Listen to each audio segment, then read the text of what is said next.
Greetings. Welcome to the DragonCon Urban Fantasy Track discussion of the fifth and final season of The Magicians. I don't know about you guys, but I've been enjoying rewatching this great show, and we have a lot to talk about, a lot to cover tonight, evidenced by the couple of pages of questions that I ended up with. That's only because they're in big print, but anyway. I want, first of all, to have my wonderful panel introduce themselves to you, and then we'll go ahead and get started right to the heart of the matter. And Kevin, you go first.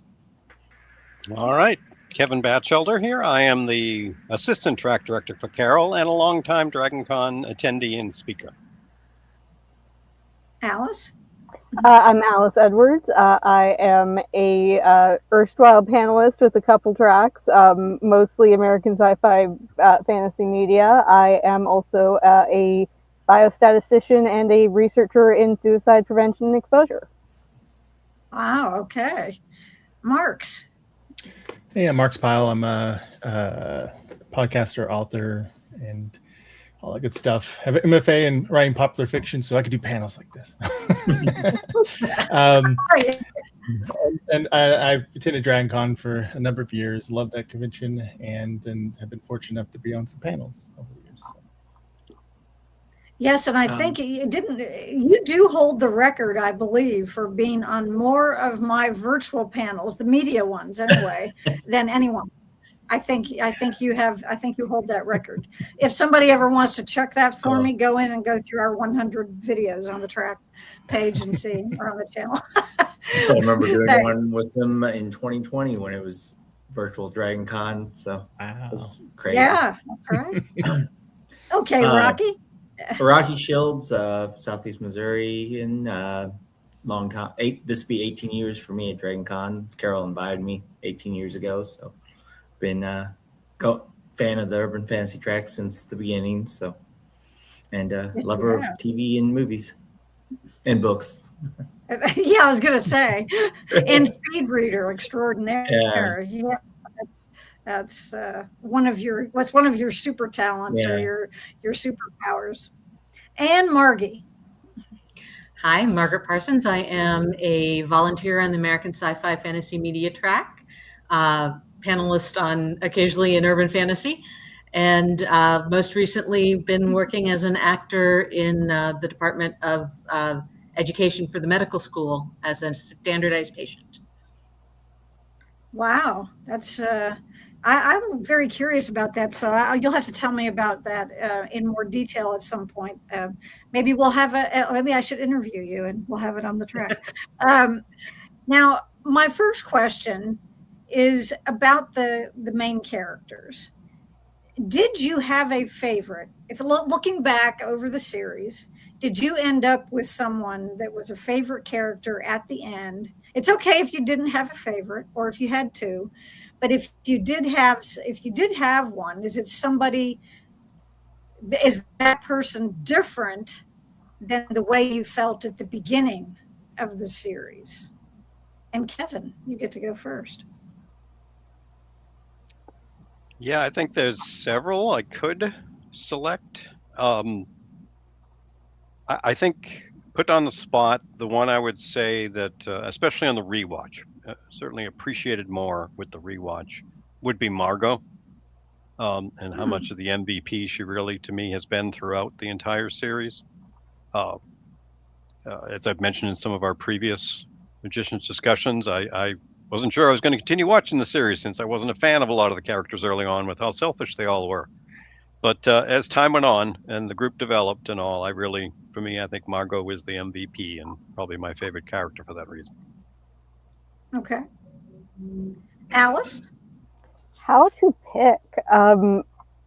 I don't know that I can. There is something I love to all of them, and that growth, that change over the seasons is a big part of it. I think if I have to pick in this moment, the answer might change the next time you ask me. I am, of course, partial to Alice, but Julia, I think the triumvirate of those two. Alice Quinn did many things wrong and Julia Wicker did nothing wrong ever. At least in her own mind, right? Marks. Yeah, it's like Alice said, it's really tough. It's a real good ensemble cast, and they all come through a lot of growth, I think.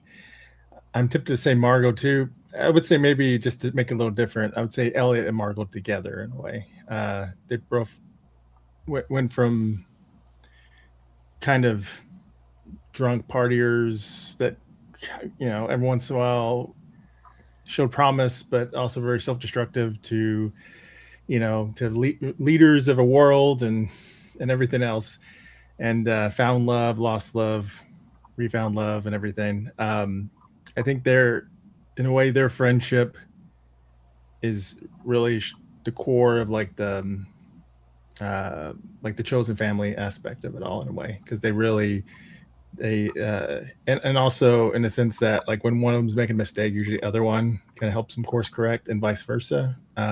During it, they're very, very together on a lot of stuff. I know they're not together in the end, but not yet. That happens off screen, I'm sure.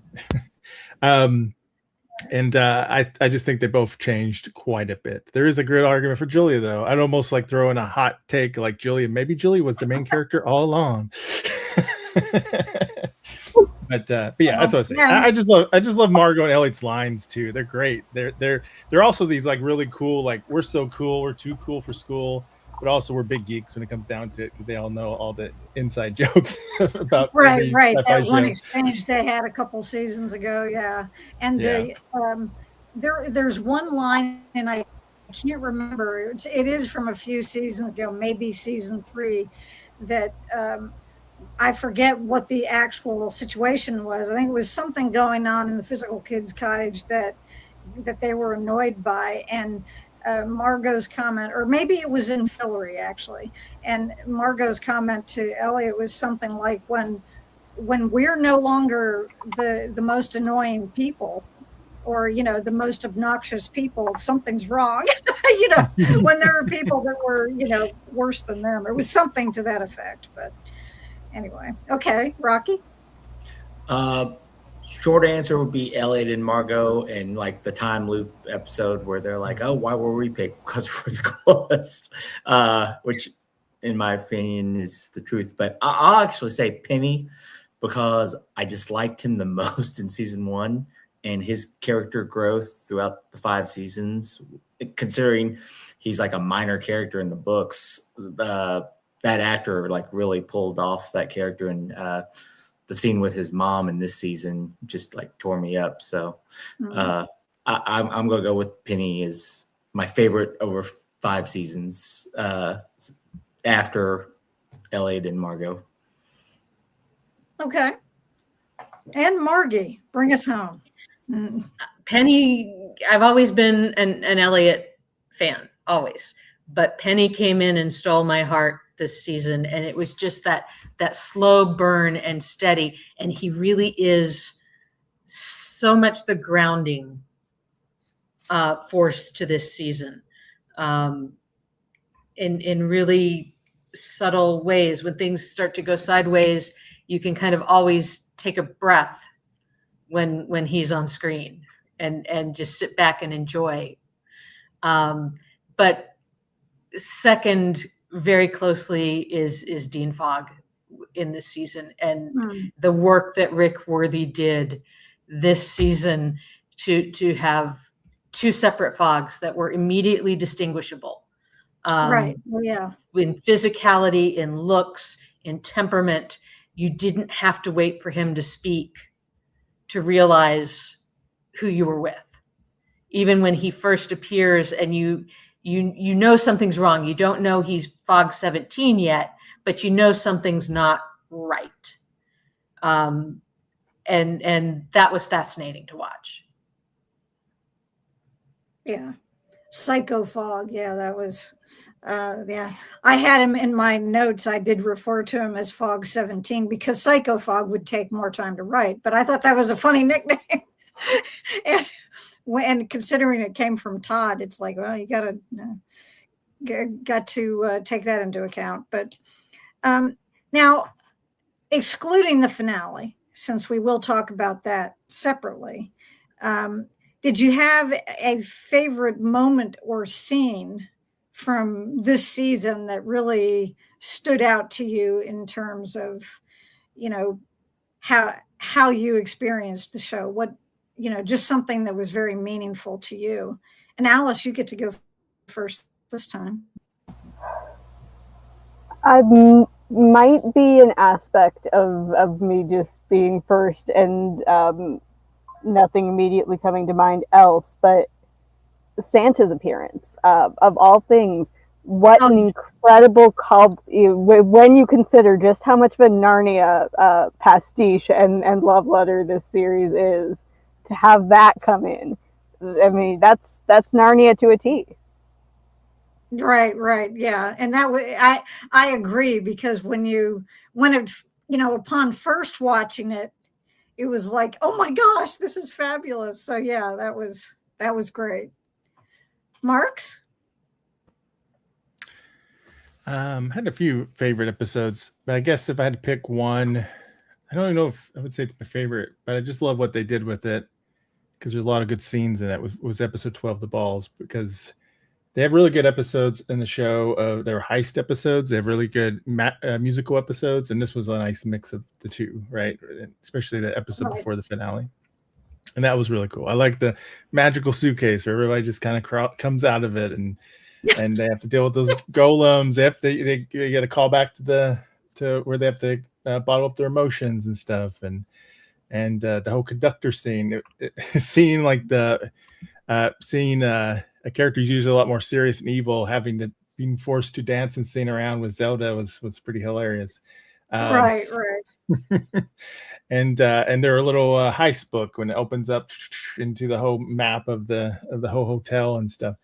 I like when they do a good heist, and that was a nice heist. And then I like when they do their musical stuff, and that was a good music. There's two things that really stand out for that show. They're unique formats, and they're able to sneak those in right before the finale. Right. Because we were all thinking, oh, are we going to get another one? And voila. Rocky. To me, episode 3, the show, I felt like really excelled at pairing characters off throughout the 5 seasons. And you didn't really see Elliot or Alice together too often throughout the whole series.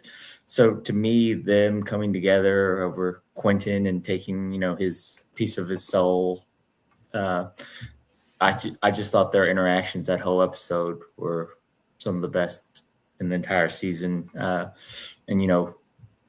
Elliot telling Alice about his time, spending all those years with Quentin. I just thought it was a very emotional scenes that they had in that episode. So that's probably my favorite episode of the season, like one of my favorite interactions throughout season 5. Okay. Margie?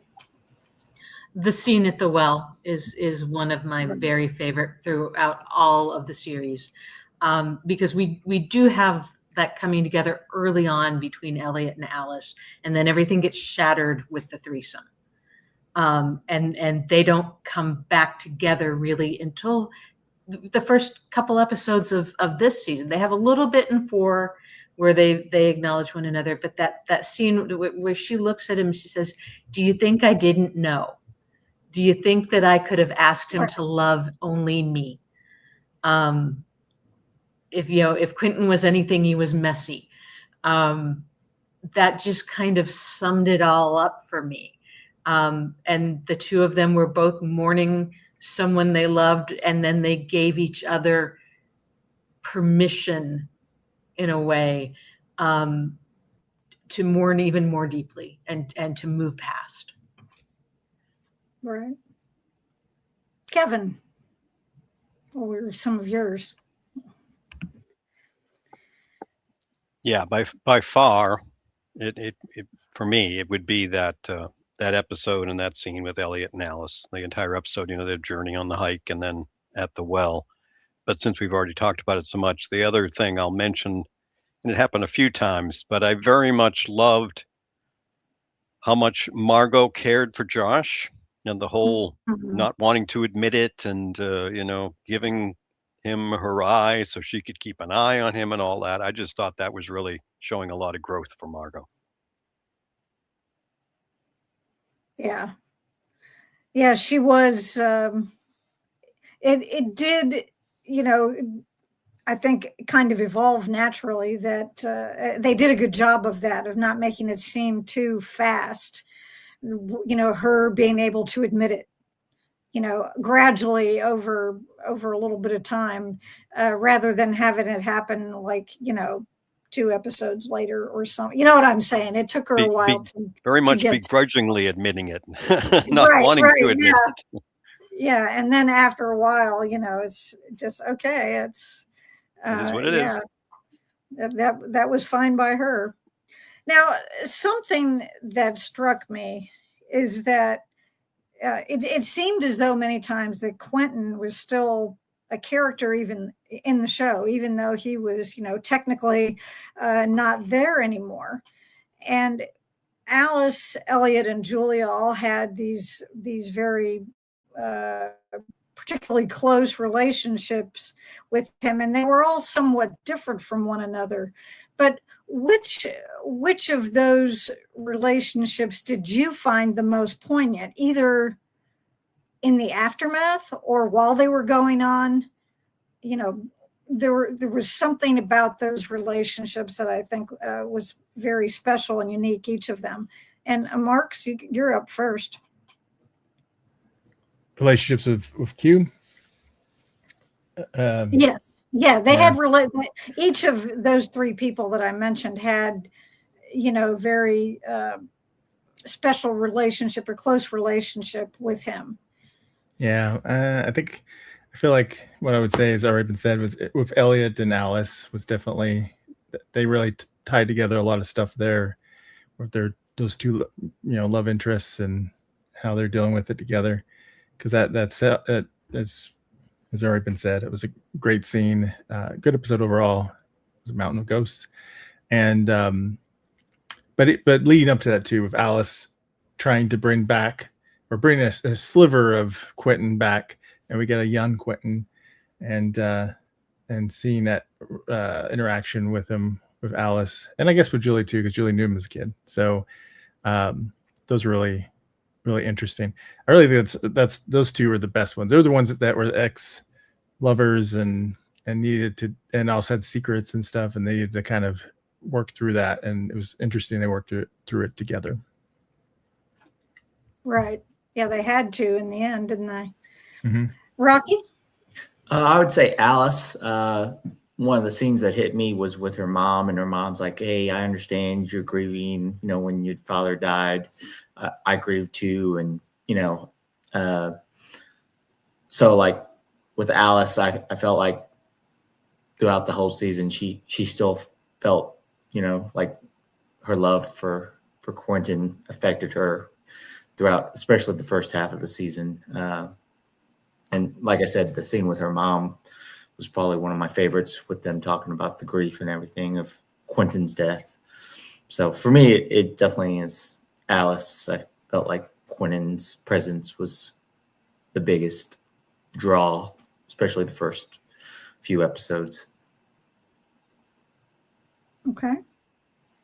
Margie? Oh, can't hear you. There we go. For me, it was Oopsie. it was Julia, and it was a smaller bit than Elliot and Alice had, but to me it was, she knew him longest.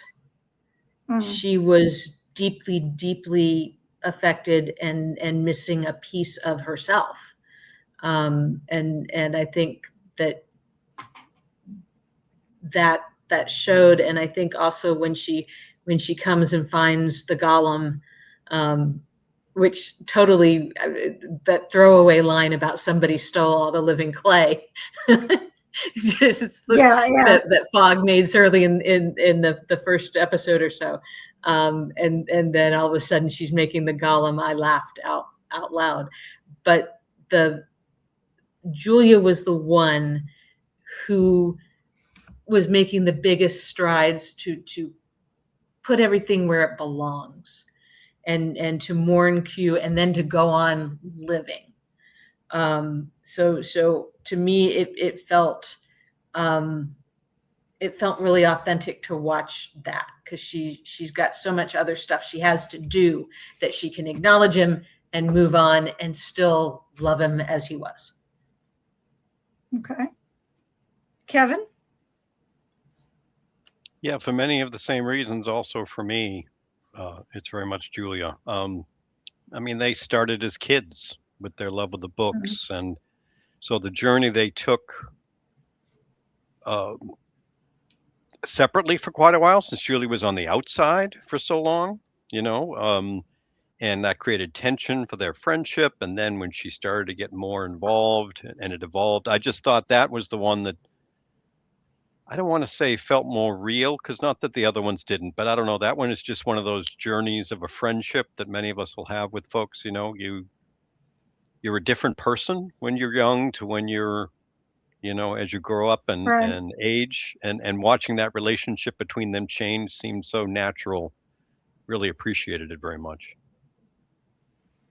Not to mention that it was specifically a friendship, as opposed to a romantic relationship. And that even though there were Quentin made a comment, I believe in the first season, that, telling her, well, you knew how I felt about you. So I guess that at one point in time, his feelings had been somewhat different. But anyway, Alice, bring us home on this one. I'm going to end with the cop out and say all of them together. Grief is such a theme this season, I think. It has been a theme throughout the series, but it is especially poignant here. And I don't think anyone, especially you can tell with Alice and Elliot, their two narratives are so intertwined. But I think Julia's is in there as well. And even to a lesser extent, Margot and Penny also are dealing with these ripples. Everybody, and I remember you all touched on it in the last recap, that Quentin was the kind of connective tissue here, and so we're really seeing those ripples across, and I don't think it works without being interconnected and without those ripples branching from each other. Yeah, well, that's a good point, that they have to have that had to have been in place probably in order for them to accomplish what they needed to. If he had died after season 2, they would have been screwed. I mean, it would have been very difficult to bring everyone together. So I think that's you don't get the connections without him. You don't get Penny, right. Quentin. You don't get Margot, Elliot, Quentin. You don't. It's interesting. I think the true one is OG Penny, who just watches all this going, you guys just laughed when I died. What's going on here? Right. Yeah, that I know. Didn't do all this over for him, and he died. They just replaced him. Yeah. Well, and that happened fairly quickly too. Now, speaking of interactions, and speaking of Dean Fogg, who is also one of the characters I always appreciated the most. He has very specific interactions with several of the individual students. They would go to see him for different reasons, to consult with him.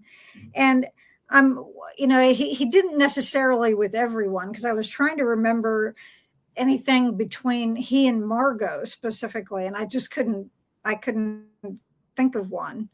But where he's either working with or counseling, if you want to put it that way, which is part of his job after all, with some of the students. And what I'm curious about is which one of those interactions, or with which of the students did you find most interesting or even entertaining? Because some of them were entertaining, but Anyway, Rocky, you get to go first. Are you talking throughout like all 5 seasons, or? Yeah. Anytime that he had those, Actually, it's probably the him and Todd when he's when he's going over his everything and telling people where his liquor's at. I thought that whole scene, I laughed so hard with him and Todd. Was that last season? I think that was last season. yes, I think it was. Yeah. Yeah. So that's probably one of my favorites. And I think there's a scene with him and Quentin, like in season 2, that he tells Quentin just to kind of like man up and get on with it. He a lot of times he'd tell them the hard truths that they needed to hear, But Right. definitely. And, he points out. But and then He does point out it's this season, I'm sorry. as the Dean number 17, I just the actor looked like he was just having so much fun being Psycho Fog. So yeah, Psycho Fog indeed. yeah. Okay, Margie. For me, it's the 2 scenes in this season with Penny when he makes him a professor and when he says, "Don't you ever? Why is it that the pennies never read the fine print?" It's like you sign the contract. You are a professor in perpetuity. Right. You don't get to quit. But then there's that one little scene where he gives them the compass from the time bridge, and you see young Fog. I loved that. I absolutely loved it. It was he's on the road of corruption, but he's not completely jaded yet. And that was kind of a fun little vignette. And they had to give him a little hair for that scene. That was funny. Yeah. But it was very effective. I mean, what they did to him in that scene, he did look, considerably younger, like 20 years younger. I guess he would have been at that point in time. So, yeah, those were good. Kevin? Rather than a specific scene, I always appreciated, since he always knew so much, and as you said, everyone went to him for the big advice. So when they had a big problem or anything like that, I always appreciated and enjoyed when his interactions were with Alice, because she could go toe to toe with him with knowledge of magic and other things. And sometimes it was fun watching them almost one up each other with ways to accomplish something, Whereas other times, many of the Right. characters, he was the one, I don't want to say talking down to them, but he was often laying up exactly how to do it. But Alice could always throw him a curveball. Right. Speaking of Alice. I think this season in particular, I definitely enjoy the forcible impression into professorship. But overall, the exchange with Julia about how in past timelines she was knowledge discipline, is knowledge discipline now, and Withia was one of his personal proteges, has always just run beautifully to me. Yeah. And it gave you a little insight into the fact that, after being through 40 of those, he had formed a few attachments, to some of the individuals too. And I much as he was probably trying not to. Marks? Yeah, I agree with all those. Plus, I just thought it was cool whenever, I like every time he gets in the action, right? Whenever he helped him in the library, or we started helping him. And then I liked when he wore the right suit. Or in this season, when he went to the other realm with Katie and sacrificed himself to stay there. That was a pretty trippy place. And gave us insight on his character's personality. Right. And you wonder when he volunteers to stay behind, he made it sound as though, oh, this will be good for me, or I deserve this. But at the same time, you're thinking, I don't know about that. But as we found out the hard way after he came back, right? All I know is Anya from Buffy would hate it because all the bunny rabbits run around. Night bunnies. That's right. Yeah, she would have. That was a crossover that would not have happened. Nope. Not very effectively. She wouldn't have gotten much done. Now, I think that there were many ways that this was probably demonstrated, but it always seemed to me, especially in the later seasons, that that magic itself is almost a living, breathing being of its own, in the show. And was there a plot that was surrounding the magic itself that you found most intriguing throughout the whole series? Something that you found either it was silly and ridiculous, because we know there were some of those, but then, but there were other things that were just pretty incredible, I think, from a world building perspective. And I'm just curious what you guys thought, about those particular aspects. And Margie, you're up first. We are the whales. Oh yeah. and it was so perfect. I didn't see it coming, and I had forgotten about it. So when it came around again, it was like, oh, this is it. We are the way. And it was, as Alice pointed out, a kind of tip of the hat to Diane Duane, and classic science fiction. That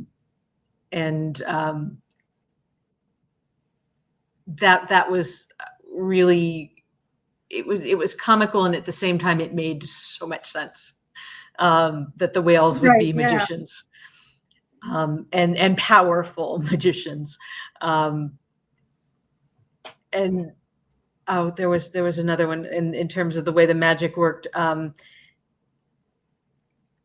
Basically, any time that Zelda explained anything, it just made sense.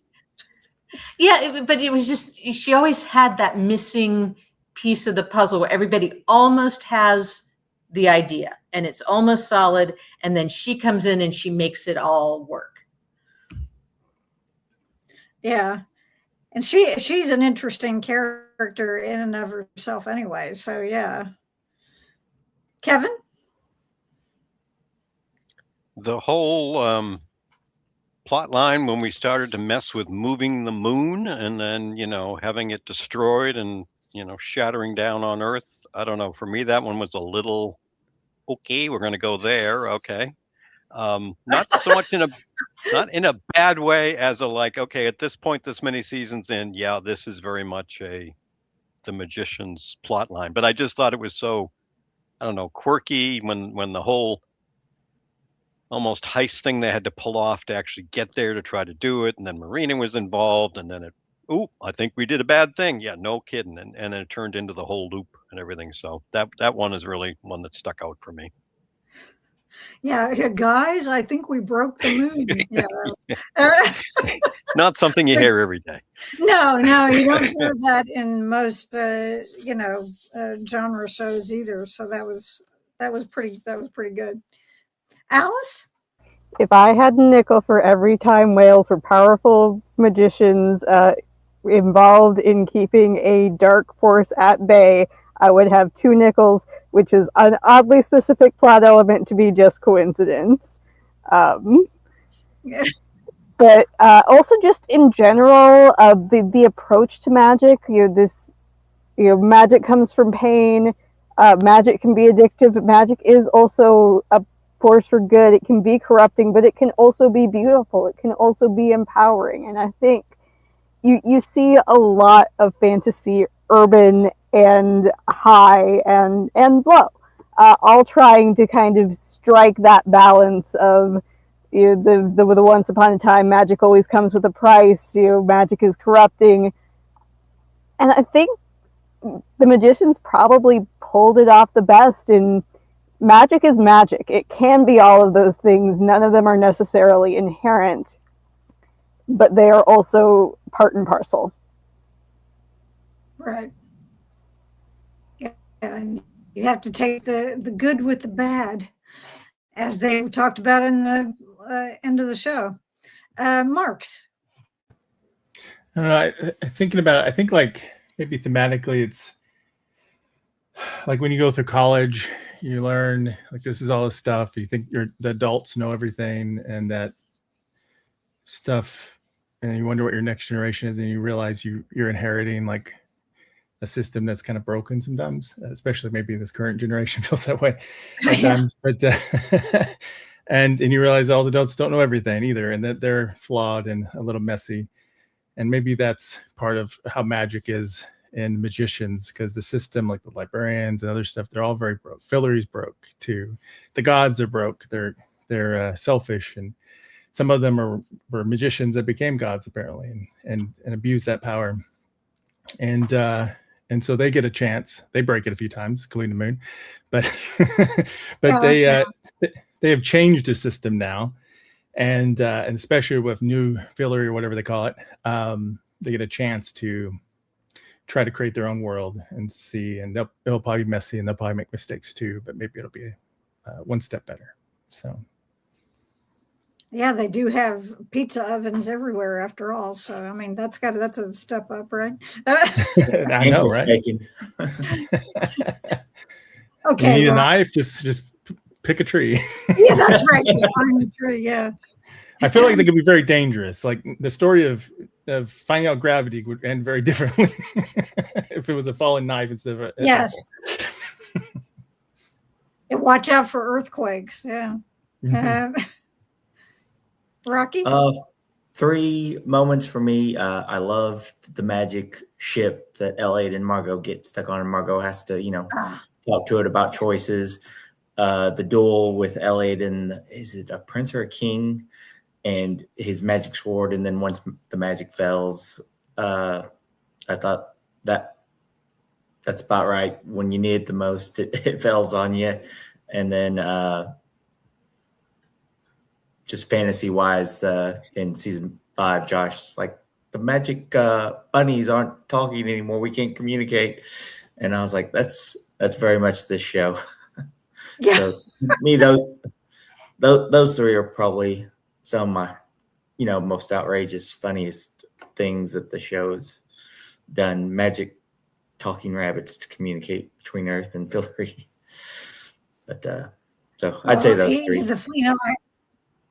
Okay. I almost asked them, the cast members who were at con last year, I almost brought it up to ask them how did they really feel in real life about rabbits, but I decided not to. Anyway, after, all of them had to deal with them at some point in time. Now, and that's actually a good segue into my next question. That, to me, one of the defining characteristics of the show had always been the effective blending of the kind of ridiculous stuff that happened, like bunny messengers for those kinds of things, with the very serious, or in some cases even fairly profound kind of situations. And what I'm curious, excuse me, I'm losing my voice. Sip of water. What I'm curious about is if, did you guys feel that way as well? I mean, was that an attraction, or did you see that as being a characteristic, or, a main characteristic of the show? And if so, was there a particular instance of either one or the other of those things that you thought was particularly good, was particularly well done, or that you especially enjoyed, or an instance of when it did kind of meld together into something more meaningful? And Kevin, we're back with you. Wow, that's a big picture question. I'm sorry. It's the last season, and it's a big picture kind of moment.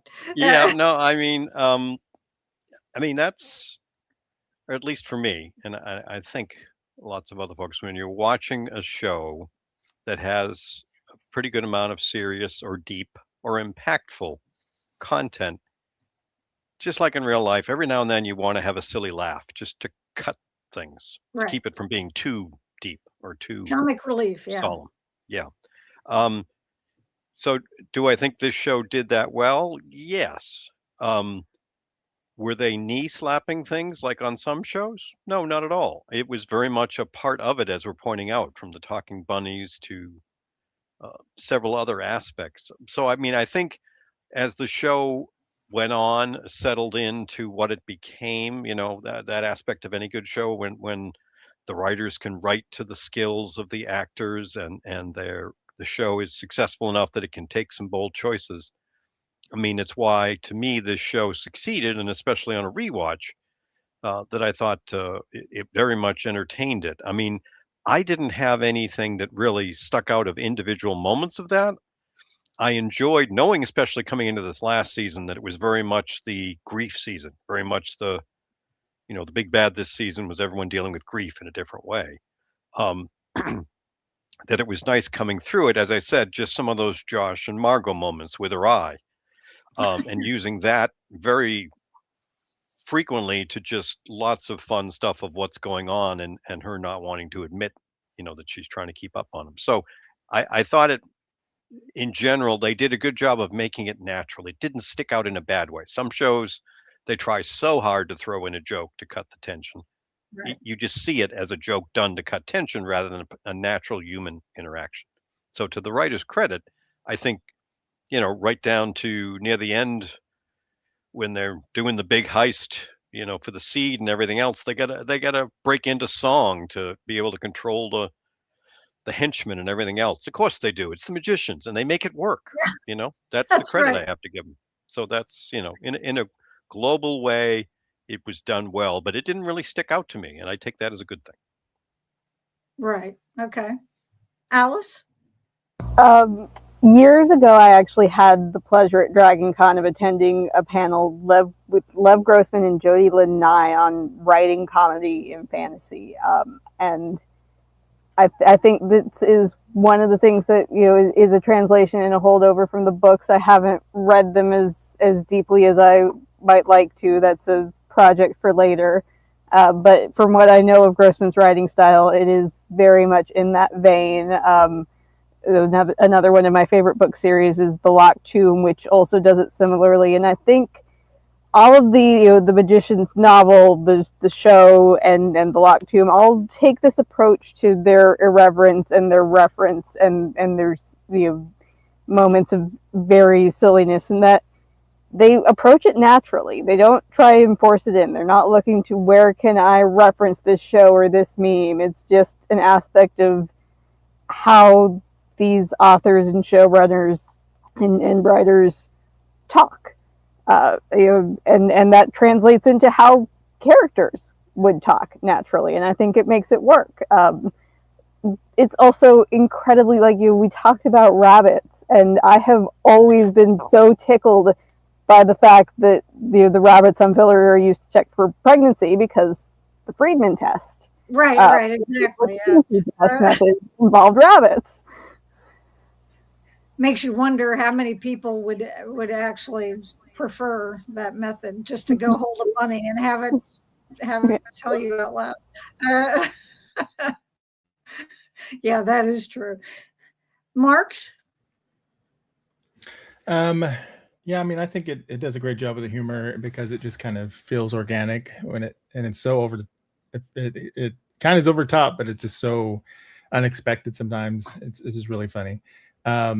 I mean, sometimes I think, like in the early part of the series, I think they tipped into dark a little too much sometimes for my personal, or they had trouble balancing that with it, which is what Buffy the Vampire Slayer, I think, did fantastically well, especially season 2 on.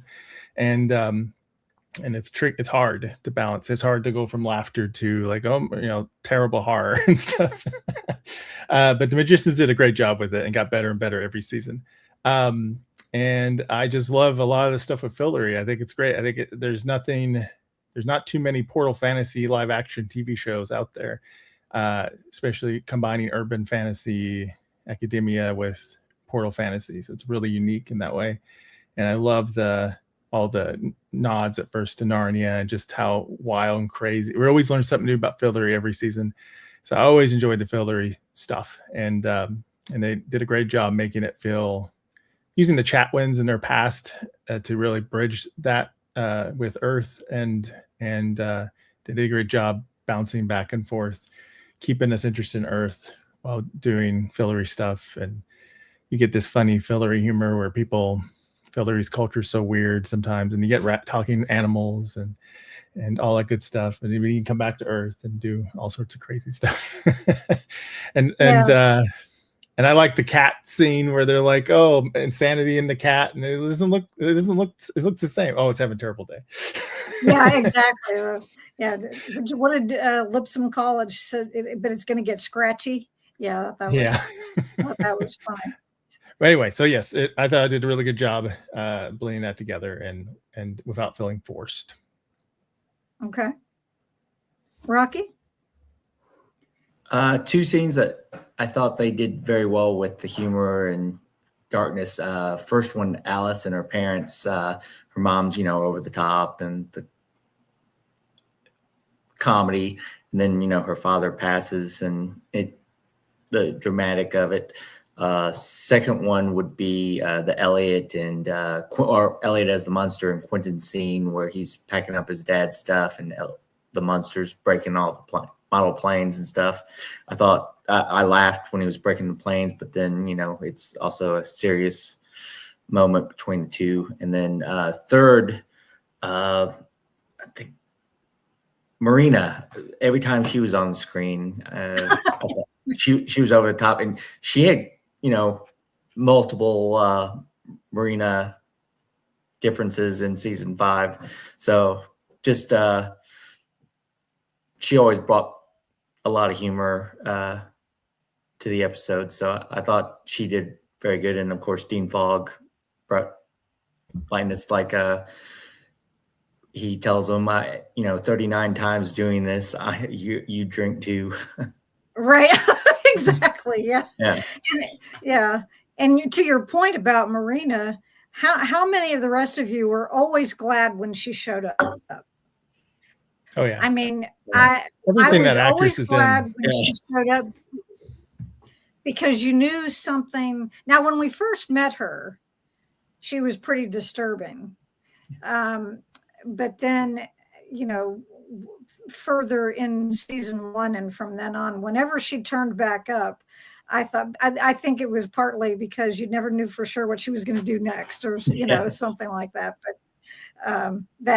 But I know I was always glad to see her because I thought, okay, well, there's going to be some kind of surprise. There's going to be something happening. Well, and just in the season, like whenever she's not wanting them to, she's the one who kind of breaks up the mood. She's, kind of the protagonist, but she's still very hilarious while doing it.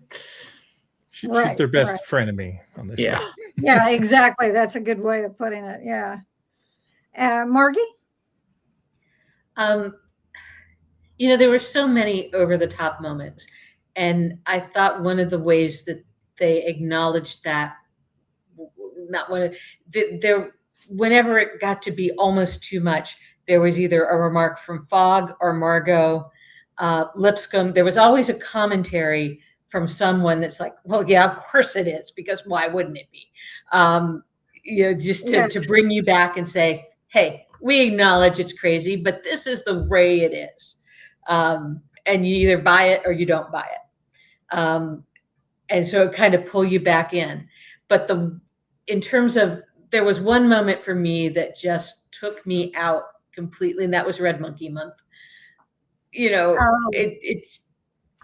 We knew she was pregnant. You could tell she was pregnant, although she did really pop, like between episodes 5 and 6. That's where you started to see the big heavy overcoats and the purses and the funky shots, but I had trouble. I couldn't really buy into that, and I don't know why, because everything else has been wacky and crazy. Why not have everything accelerated in Red Monkey Month? But nothing else got accelerated. Was I think the part that drove me nuts is, Julia's pregnancy gets accelerated, but everything else is still kind of plodding along at its normal pace. Right. I'm trying to remember specifically what Fenn mentioned when she was talking about Red Monkey Things Month. grow faster explaining- in Red Monkey Month, which is, Yeah. I think, just enough of an ambiguity to Right. be able to waive it, but it Yeah, does it's only like- seem to come up then.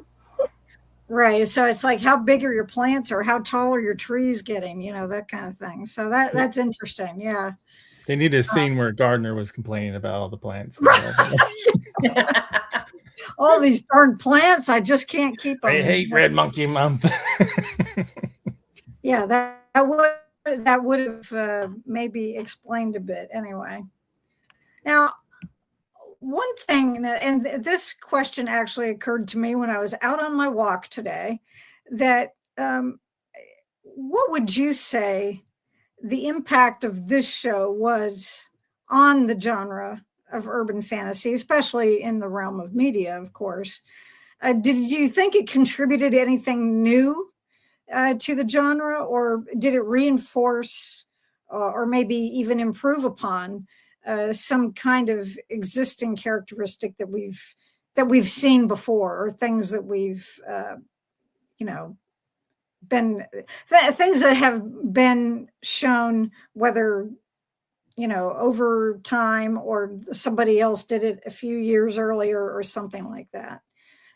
Alice, you're up first. I'm reminded again of that panel with Lev Grossman where he pitched the novel series as Harry Potter, but the characters can say the F word. And, Which they did. yeah, which they did frequently.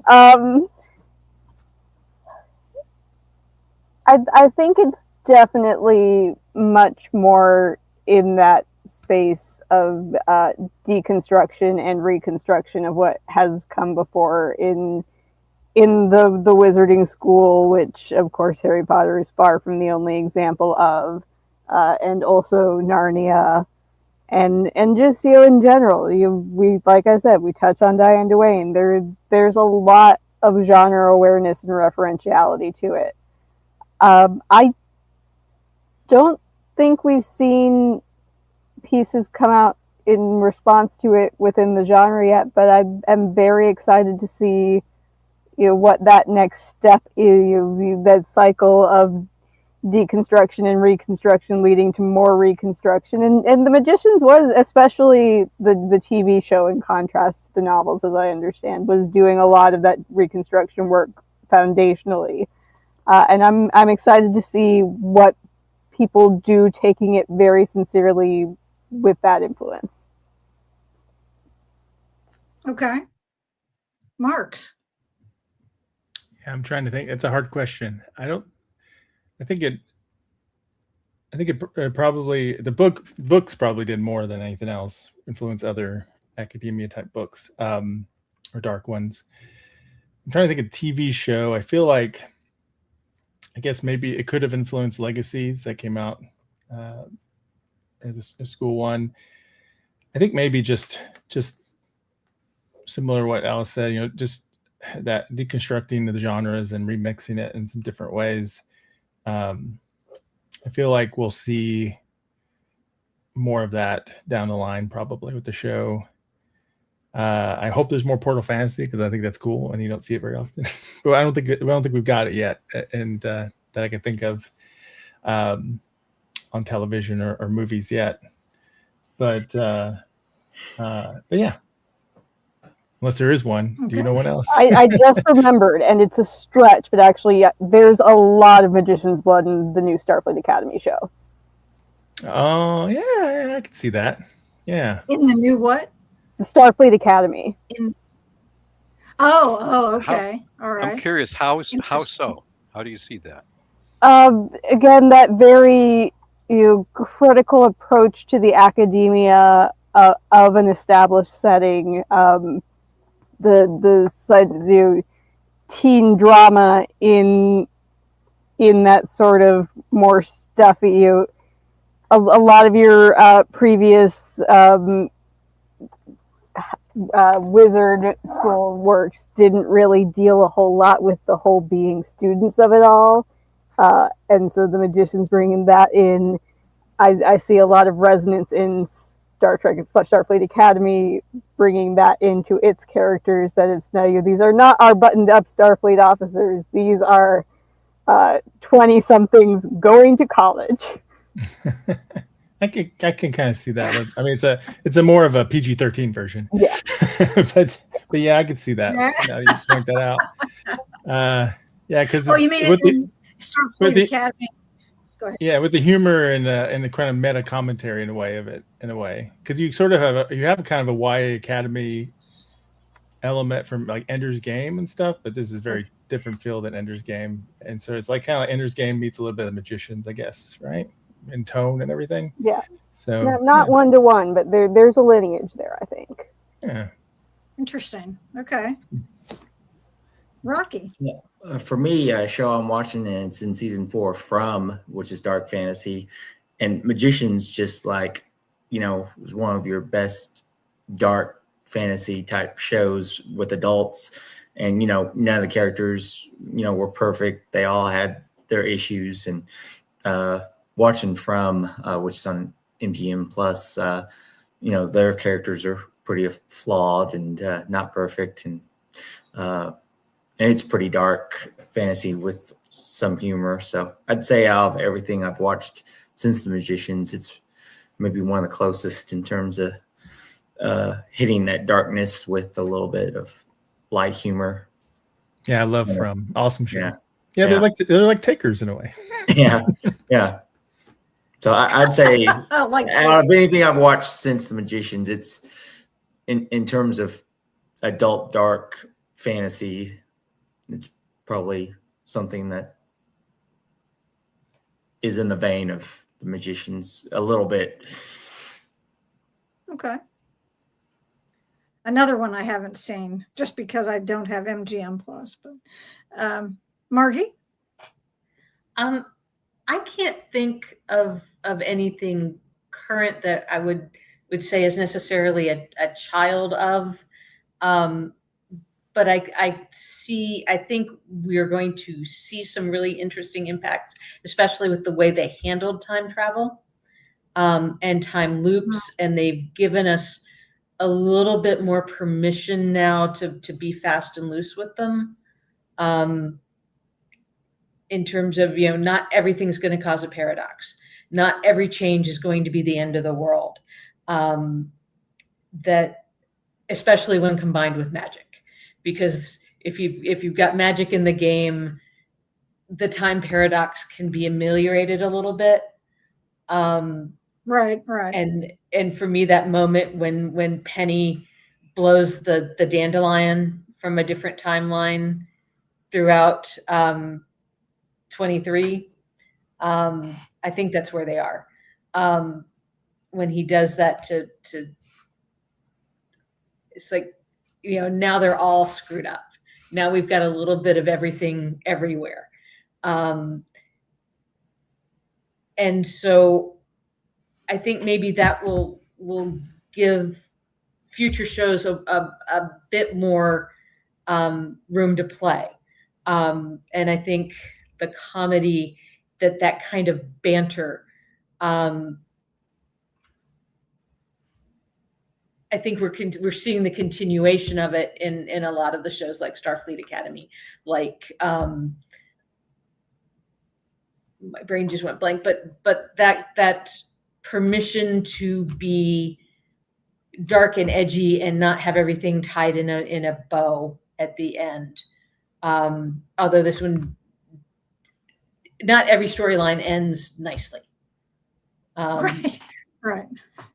And that was I think that we've seen that more, and it was kind of interesting watching Sir Effingham kind of come in and be that catalyst. It's like you got the whole quest wrong, and so you can also go back and say, oh, hey, you've been operating on a premise that's completely wrong for half the season. Let's fix it. And that was kind of neat too, because you can reset and move a different direction if you need to. And so I'll be interested to see what comes of that. Okay. Kevin, bring us home for this question. Excuse me. Well, I think one of the things that I definitely saw or appreciated more on this rewatch, and we talk about certainly urban fantasy and many of our genre shows, the whole idea of the Scooby Gang. And, we have our favorites in there, but every show, gives the characters, certain ones, a chance to shine or have more focus on them. And the thing I really saw that I think Magicians excelled at, more so than some other shows, is that this was a very strong main cast. No matter which one was kind of coming more to the forefront or had something happening, I didn't find myself thinking, oh, I'm not sure if this actor can carry this or if I really care about this now. Once they got the show going in terms of its momentum and the group dynamics, I thought they all did an exceptional job. And for many other shows, while I may enjoy them, there are key cast members where I will be, at least mentally rolling my eyes like, oh no, we're going to get this character focus this time, and I'm not too happy about that. Or I don't think the actor can carry it. This one, as we talked about, you can easily come up with 4 or 5 of these characters to talk about who had the biggest character journey or came the furthest from the beginning to the end. There are so many here, and that can only be carried by good actors all throughout a show. So I really thought the cast themselves is something that made this show better than many other genre shows over the years. Okay. Yeah, that's a good point. And I think that, that maybe at the time they didn't get quite enough credit for that, but they were on a cable channel and, all of that. Not to mention that the finale aired during the pandemic. Yeah. Speaking of, that's about my next question, is about the finale. And I just want to preface this by saying I had remembered certain aspects of the finale because I had not watched it since, it aired 6 years ago, right around this time, because we are the panel that we did for the Dragon Con Goes Virtual was in August of 2020. But I imagine the show probably finished in June or something like that. But in any case, and I thought, well, 6 years isn't that long ago. But then I was thinking, well, there was an awful lot going on in the finale. So there were certain things I remembered, but not necessarily which order they occurred in, if that makes sense. And, all of the stuff going on. So rewatching it was kind of like not quite seeing it for the first time, but certainly seeing it for the first time in a while with somewhat fresh eyes. But what I'm curious about is, what I ask every month, and is how did you feel about the finale? Did it work for you? Did you find it to be a satisfying one? And especially since, it was the end of the show. Marks, you're up. Oh, such an easy question. I had mixed feelings. I think overall it was good. I had a discussion with my wife and stuff because I'm just like, well, how many finales do fans go? I love the finale because we don't want it to end no matter what, right? I think there's a little bit of that's going to skew it a bit. But I think a lot of times I like stories where they leave a little bit of mystery and a little bit of adventure that could happen later. Not in a way like somebody's hanging off a cliff or might die, but in a way like there's still some more adventure to go, happen. And but we wrapped up all the main plot lines and stuff, and I kind of like that. Like Star Trek Next Generation did that. I think a few other, in a way, Buffy wrapped up the Hellmouth, but there's still tons of stuff out there, but it still was satisfying overall. And I think this one was, I like the idea of New Fillory was really cool. It leaves open a whole new thing. I know nobody can find them right now, but I have complete faith. There's no reason why Julia and Penny and Psychic Baby Q can't find them. So I'm sure they will find them. And I'm sure there'll be hijinks and things will happen, but everybody was left at a pretty decent place overall. Elliot maybe was the most saddest, but he found some love and accepted it, which was a part of, something he needed to deal with too. So overall, it moved very fast paced. They crammed a lot in it. That would be one thing that maybe was too much in one episode, but I liked how overall it ended. I liked the New Fillory. I liked how they wrapped up a lot of plot lines. So yeah, I liked it overall. Okay. Rocky? I liked the finale. I think the episode 12 was probably my second favorite episode of the season. But I mean, like Mark said, they wrapped it up good. My favorite was the four of them. I still don't know how Pizza Ovens made it into New Fillory, but that whole end with them, and then of course with Hope, Penny and Julia's baby, and their little sweet scene before they, and he's like, she's like, "Oh, I know this isn't what you wanted," but he's like, "It's the family I have." I thought was very well done, because Penny in season 1 would not have said that, even though this is like an alternate Penny. But I just like the fact that almost everybody had a happy ending, and even Dean Fogg seemed pretty calm and resolute when he's talking. I can't remember the professor's name that he's talking to in that last scene, but Lipson. Yeah. But I mean, even he's relaxed and saying, "Hey, we made it." But as long as he's got the cat, he's okay. Yeah. Yeah. I like the Bond villain joke they made too. Oh yeah, that was good. Yeah. Yeah, and that Margot's the ruler of New Fillory, I thought was appropriate. Yep, she looked happy, didn't she? Yeah. Yeah. And I really liked in the way that Margot was willing to let Fen have her moment. You are the mother of New Fillory, and at which point Fen lobs it back to her and is like, "Yeah, but you're the High King," and that push and pull between them we've seen over the last several seasons. This respect and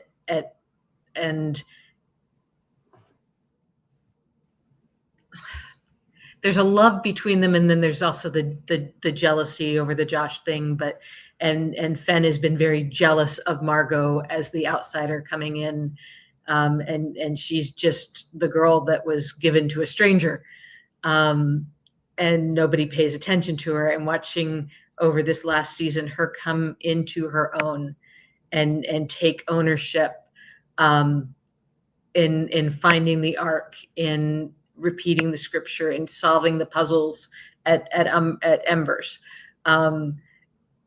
We finally see that growth that's been building come to fruition, and Fen becomes a full person. And going back to what you were saying, Rocky, about the when did these things happen? When did we get pizza ovens, and when did we get it? They glossed over. Fen starts to talk about her Fillory and tell the world seed, but when we don't get to see, once they get transported, we don't get to see where Alice has given her memories, so she gets her fields of crispy bacon, and they don't. They don't really explain how the world scene is communicating with each of the three of them to come up with the pieces, parts that weren't necessarily old Fillory, but are the part of the new and better Fillory that come out of the heart and souls of the three magicians plus Fen who are casting. You do have to wonder, how are they going to keep up those fields of bacon? It's kind of like the knife trees. Although I believe that the knife trees, it wasn't all trees, it was just certain trees. So at least they could, maybe, Marks, I know you were concerned about that. Maybe they could avoid certain areas that were where the knife trees were. Be very careful what tree you sit under. That's right. Or bump into. Windy days. Yeah. Kevin? Can you remind me again of the question? Just about the finale. Did you So did just you the find finale. it Okay. satisfying? Yeah. Emotionally, yes. Because again, you spend 5 years plus with a set of characters. For me, I want to go out emotionally at a good point. And I definitely did. From a story point of view, I kind of thought the end of season 5 was just kind of like we're pushing uphill to get to that final end, you know. Not the strongest season, okay. not the best finale for me. But emotionally for the characters, yes. The storyline, I kind of lost interest about halfway through, very honestly, and was just more Really? focused. I was just more focused on the well, as a viewer, when I'm getting near the end and I'm enjoying it, I want to see the people that I've enjoyed and what's going to happen to them and where they're going to go. That becomes more important than, you know, the numbers on the island or any of these other big plot things that might happen in a show. So that's maybe just me personally losing focus on the story part of it. Okay. Interesting though.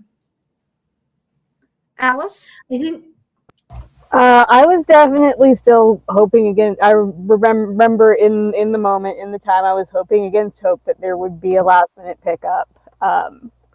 And so I think I loved what they did with the finale. That it was this beautiful piece that leaves us, wrapped up, and everything's in a great, in a place where you feel like you've got enough completion to leave it, but also there's room to pick up. There's room for season 6 or a movie if it had ever happened. And I think it stands out to me in particular because it was coming out in this era of an approach to finales being very, very final. It's like, if we're not completely destroying the world, we're definitely leaving the world in a place where you're not really interested in what happens next. And some of them did it really well, like The Good Place. Some of them are infamous, like Game of Thrones. And so just having this place where we might not get to see what's next, but there is a something next is something I love in finales. It kind of gets that best of both worlds, where all good things must come to an end. The longer shows go on, the more tired things get. There's only so far you can stretch it, but that doesn't mean the story has to be over. Okay. I see your point. I think that's an interesting point. It's actually a good segue, thank you, into my next question, which is picking one character or a pair of characters. How would you like for their story, like, say in fact, there was something beyond what we saw in the finale? Like, how would you have liked to comfort yourself? Maybe what would make you happy to have happened to a couple of the characters, or as I said, one character or a pair, something that you would have liked to have seen happen to them? What's Elliot's future? What happens with Penny and Julia and HQ, the baby? What something like that. And Rocky, you're up. Most interesting, I would say, like the scene with Rupert and Jane. I wouldn't mind seeing like a story with just them two and what they're doing. Because Okay. you know they really didn't have any interactions, and even though they're siblings and telling the story of Fillory, so I think that would, I mean, just off the top of my head, that would be an interesting story to see play out. But I've Okay. always liked side characters, and like I said, wouldn't mind seeing that, or maybe Josh and Margot, like a little story with them, because they had a lot of tension, you know, in the final season with her, like, you know, avoiding talking to him for a while. So something with them too also would be, I wouldn't mind seeing. Okay. Margie. I would love to see the rebuilding of Fillory. I mean, there's, you know, the comment Margot makes about we have to build a whole, we have to create an infrastructure. We have to create, Yeah. you know, they have a world, but they don't have housing. They don't have, and so they're going to, you know, but at the same time, it doesn't matter because their opium made it. So everybody's going to be happy about whatever they get. But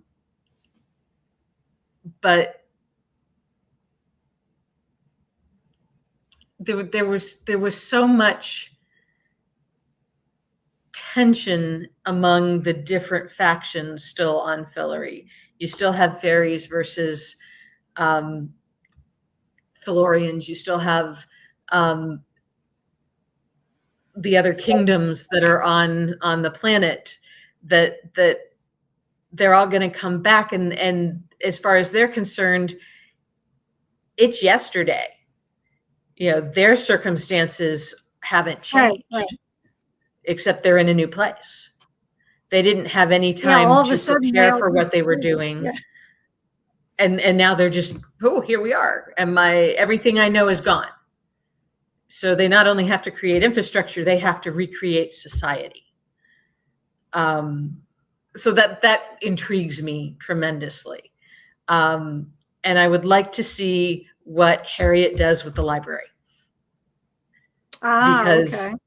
now the Hedges and Harriet are running the library and rebuilding, and Zelda's gone. So who steps into that void? And, you know, I think it would be fun to have Cameron Manheim come back and kind of work with Harriet to create the library from scratch. Okay. Kevin. I want to see a Josh and Margot spin-off series with them as magical private eyes. Literally. Literally.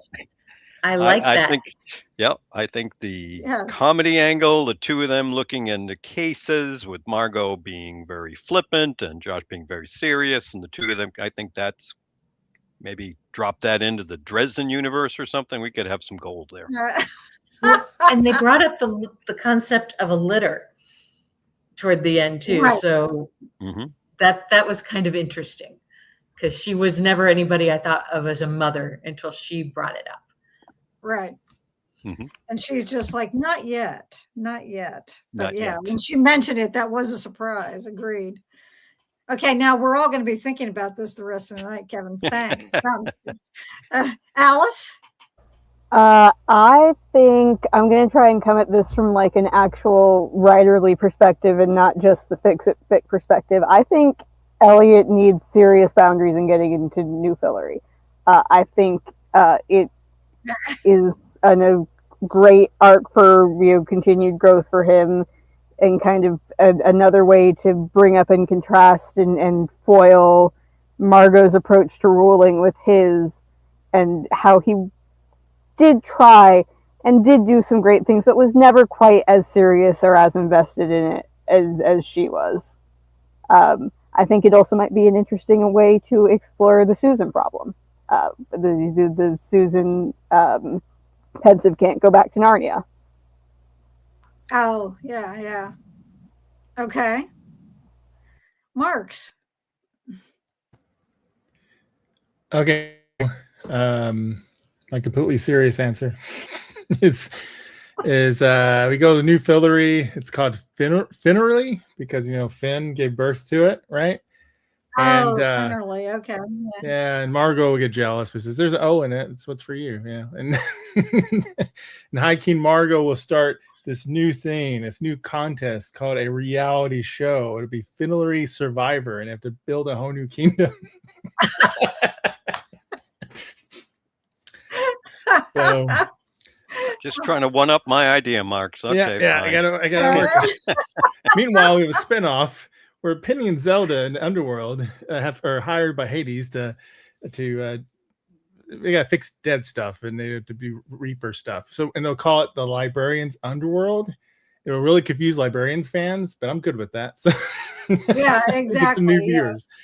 No, anyway, but no, I think the good thing about being joking around is because we can't think of anything too left undone, so that means it was probably a decent finale, right? So, but I would love, as was mentioned earlier, I think it would have been funny to see a little fur baby werewolves that by Margot and Josh. That would have been hilarious. Yeah. Something else could have asked them about when they were there, but I digress. Yeah, I think having these feelings about what they could have done or what could be done with this. I mean, even 6 years later, but for us, it doesn't seem as though it was 6 years ago since we all just got done watching it again.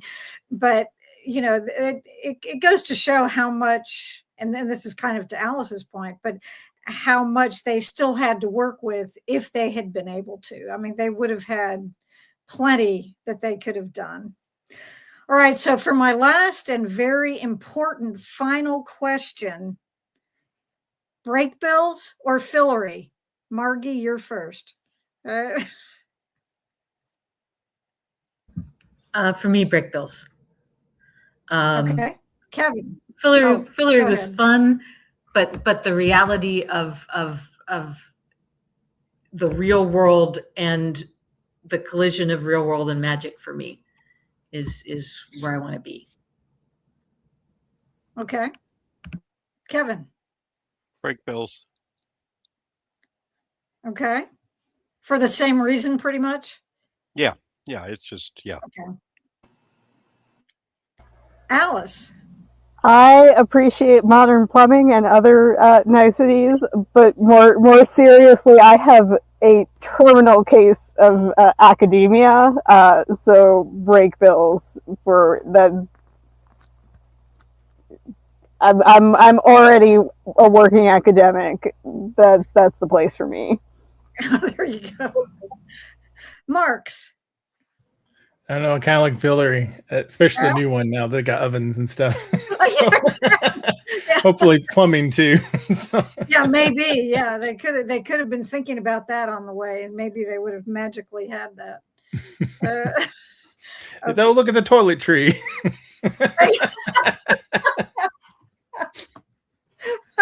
The toilet tree. That's Talk Don't about have portal toilets. magic. yeah, exactly. Don't have the toilet tree and the knife tree too close to each other either. All right, Rocky, bring us home. I would pick Fillory, especially new Fillory. But I've just always been into high fantasy, so definitely a world I'd like to explore. And now, I would say I'd like to visit, probably not live there. Have to clarify that. Yeah. Yeah. For the whole purpose of it's one thing to protect against knives falling from trees and no plumbing if you're only there temporarily. It's like camping.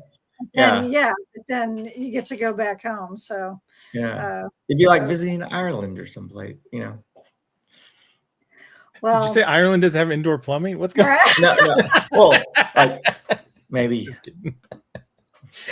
Parts of as it. far as I know, they do. I mean, it depends on Yeah. where you are, but Well, wife came back from Germany and she said most of the places over there didn't have air conditioning because it's Oh, you yeah. know Oh so yeah, much well that's cooler. true. Yeah. So Yeah. we talk Well, about things, they're but finding out. Yeah. Well, we there are things we take for granted, but yeah, they don't have, the weather is the reason yeah, why. Although I bet they, considering what I heard on the news tonight, that it's been like 95 in London, and I'm like, what? That's like 30 degrees warmer than both the times I was there at this time of year. So I have in any lived case, through a European heat wave. It is not fun. oh, I'm sure it's No. not, because at least here we do have, the option of, going somewhere with air conditioning. Oh, look, And- there's Renita. and one thing I'll Hi, give them props Anita.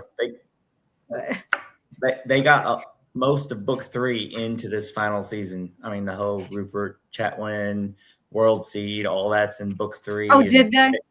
They got a lot of book 3 into this final season, so they did a really good job. And into 10 episodes instead of 13. Yeah. I mean, it felt like a longer season, but it was actually shorter. There's 13. Yeah, it was all 13. It was 13. They each one. Okay, of them and was for some reason my wiki was cutting off at 10. I thought for the finale even. They must have misnumbered.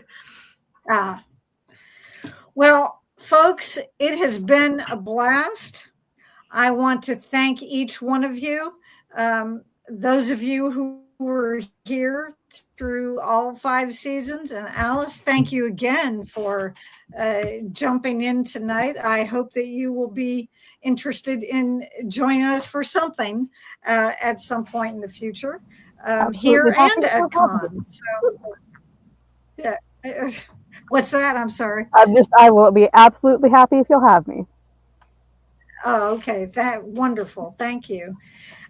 For all of you who have been watching this, either while we're doing the panel or the many of you who watch it later on, thank you. We appreciate it. And we do appreciate you watching everything else that's on our YouTube channel. The other just over 100 different panels there that are about media, that are author interviews. There are several multi-author